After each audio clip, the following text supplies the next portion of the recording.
ونصلي ونسلم على رسوله الكريم أما بعد فأعوذ بالله من الشيطان الرجيم بسم الله الرحمن الرحيم وكلا وعد الله الحسنى صدق الله مولانا العظيم وبلغنا رسوله النبي الكريم الأمين محمد سيد الكونين والثقلين والفريقين من عرب ومن عجم فإن من جودك الدنيا وضرتها ومن علومك علم اللوح والقلم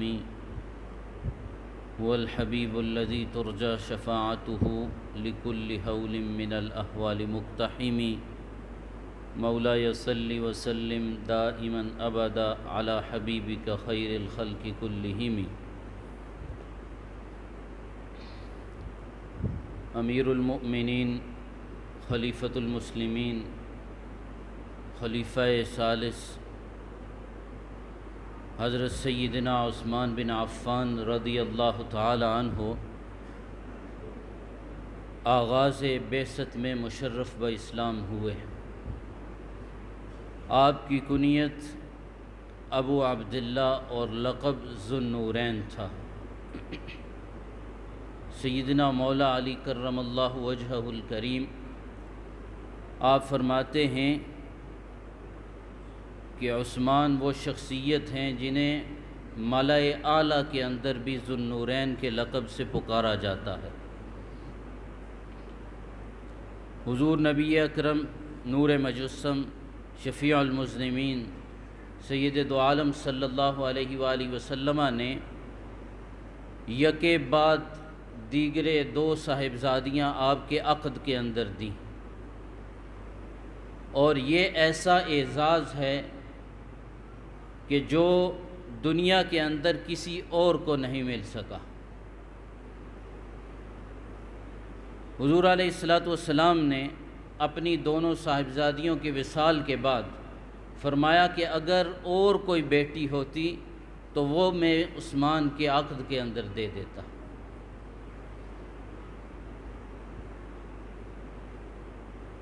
حضور علیہ الصلوۃ کی دو بیٹیاں آپ کے عقد کے اندر تھیں، اس لیے آپ کو ذو النورین کہا جاتا ہے، دو نوروں والا۔ آپ نے فرمایا کہ ہر نبی کا ایک رفیق ہوتا ہے اور جنت کے اندر میرا رفیق عثمان بن عفان ہوگا۔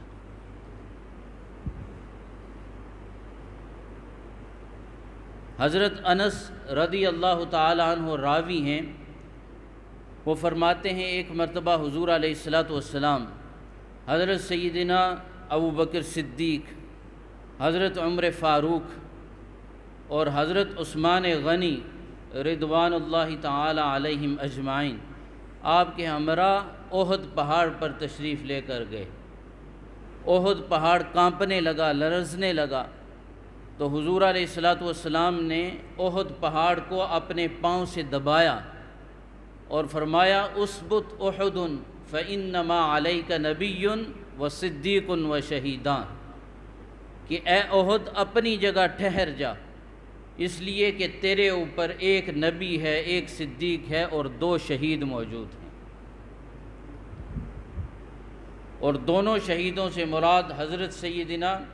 عثمان غنی اور حضرت سیدنا فاروق اعظم رضی اللہ تعالی عنہم اجمعین۔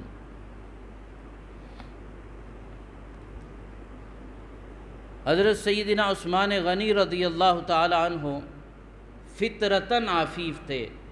متقی تھے، پرہیزگار تھے، راست باز تھے، دیانتدار تھے،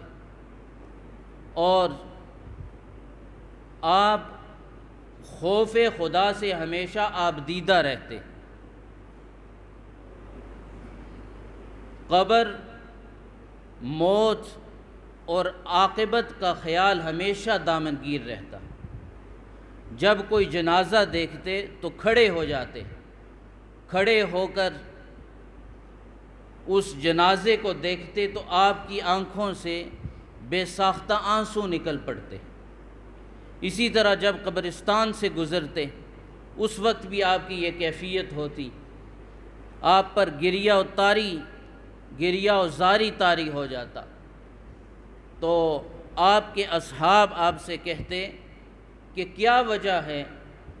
کہ جس وقت آپ کے سامنے دوزخ کا، جنت کا تذکرہ ہوتا ہے تو اس وقت آپ کی یہ کیفیت نہیں ہوتی، لیکن مقبروں کے اندر کیا خاص بات ہے جس کی وجہ سے آپ کی کیفیت دیگر گوں ہو جاتی ہے، تبدیل ہو جاتی ہے، گریہ و زاری طاری ہو جاتا ہے؟ تو آپ نے فرمایا کہ میرے محبوب صلی اللہ علیہ وآلہ وسلم کا ارشاد ہے کہ آخرت کی پہلی منزل قبر ہے، اگر یہ منزل آسانی کے ساتھ طے ہو گئی تو باقی آنے والی منزلیں جتنی بھی ہیں وہ آسان ہوتی چلی جائیں گی، اور اگر یہ منزل آسانی کے ساتھ طے نہ ہوئی، اس کے اندر مشکل آئی، تو حضور علیہ السلام نے فرمایا کہ اس کی باقی منازل کو طے کرنا وہ بھی مشکل ہو جائے گا۔ آپ کا یہ معمول تھا کہ آپ ہر معاملے کے اندر اتباع مصطفیٰ صلی اللہ علیہ وآلہ وسلم کا خیال فرماتے۔ ایک مرتبہ آپ نے وضو فرمایا، وضو کے بعد تبسم فرمانے لگے، تو اصحاب نے بے موقع تبسم کی وجہ پوچھی، تو کہنے لگے کہ میں نے حضور علیہ السلام کو وضو کے بعد تبسم فرماتے ہوئے دیکھا تھا، تو اس وجہ سے میں نے تبسم کیا۔ آپ کا امتیازی وصف جو تھا وہ شرم و حیا تھا۔ اس دنیا کے اندر سب سے بڑے شرم و حیا کے پیکر حضور نبی کریم صلی اللہ علیہ وآلہ وسلم آپ کے شرم و حیا کا لحاظ فرماتے۔ آپ فرماتے کہ عثمان وہ شخص ہے کہ جس کی حیا سے فرشتے بھی شرماتے، اور شرم و حیا کا یہ عالم تھا کہ جب آپ اکیلے ہوتے یا کمرے کے اندر ہوتے تو اس وقت بھی برہنہ نہ ہوا کرتے تھے، یہ شرم و حیا کا عالم تھا۔ اور آپ کی تواضع اور عاجزی اور انکساری کو دیکھا جائے تو گھر کے اندر غلام موجود تھے، لونڈیاں تھیں، لیکن اس کے باوجود بھی اپنے ہاتھوں سے کام کیا کرتے تھے۔ تواضع انکساری کا یہ عالم تھا۔ ایک مرتبہ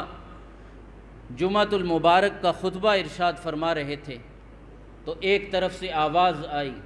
کہ اے عثمان توبہ کر اور اپنی بے اعتدالیوں سے باز آ، تو آپ نے فوراً اپنا رخ قبلہ کی طرف کیا، تو آپ نے اللہ کی بارگاہ کے اندر عرض کی اللہم انی اول تائب تاب الیک،